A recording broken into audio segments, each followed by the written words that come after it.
teori Maslow, Pyramid of the Need, biasanya digambarkan piramida dan ada 5 level kebutuhan manusia yang perlu dipenuhi supaya manusia itu bisa hidup bahagia secara fisik maupun psikologis.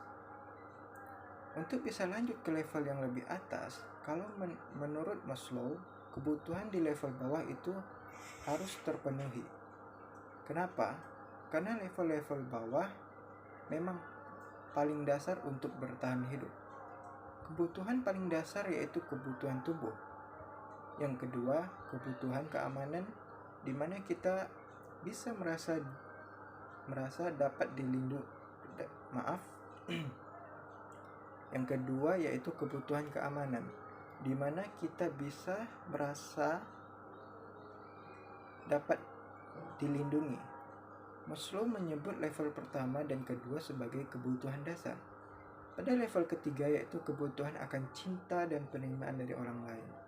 Level keempat yaitu kebutuhan akan harga diri dan biasanya diapresiasi dan dihormati oleh orang lain.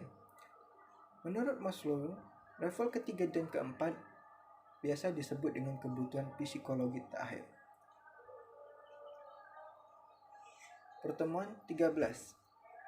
A. Pengawasan.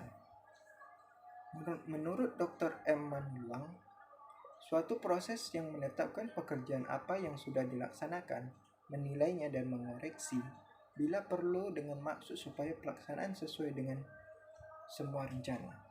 B. Sasaran pengawasan.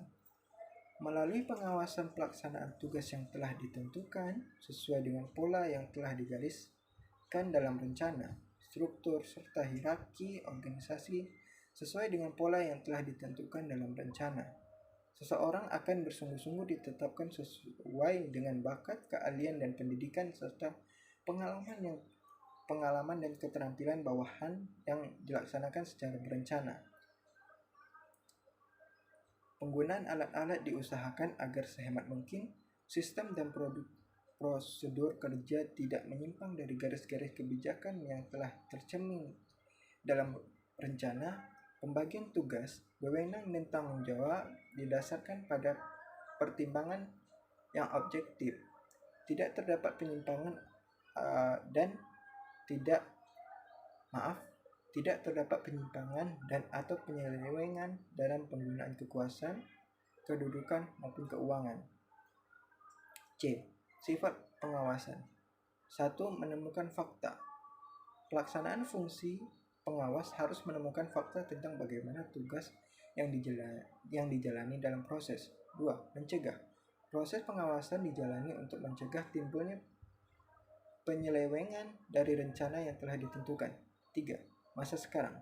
Pengawasan hanya dapat ditujukan terhadap kegiatan-kegiatan yang kini sedang dilaksanakan. 4. Sebagai alat. Pengawasan hanyalah sekedar alat untuk meningkatkan efisiensi, tidak boleh dipandang sebagai tujuan. 5. Mempermudah tercapainya tujuan. Pelaksanaan pengawasan harus mempermudah tercapainya tujuan. 6. Efisiensi. Jangan sampai pengawasan malah menghambat usaha peningkatan efisiensi. 7. Menentukan apa yang tidak betul, bukan siapa yang salah. Pengawasan tidak boleh menentukan siapa yang salah jika ada ketidaksesuaian, akan tetapi untuk menemukan apa yang tidak betul. 8. Bersifat membimbing. Pengawasan harus bersifat membimbing agar para pelaksana meningkatkan kemampuannya untuk melakukan yang ditentukan. D. Teknik pengawasan. Pada prinsipnya terdapat 2 macam teknik pengawasan, yaitu pengawasan langsung dan pengawasan tidak langsung. Pengawasan langsung ialah apabila pimpinan organisasi mengadakan sendiri pengawasan terhadap kegiatan yang sedang dijalani, seperti inspeksi langsung.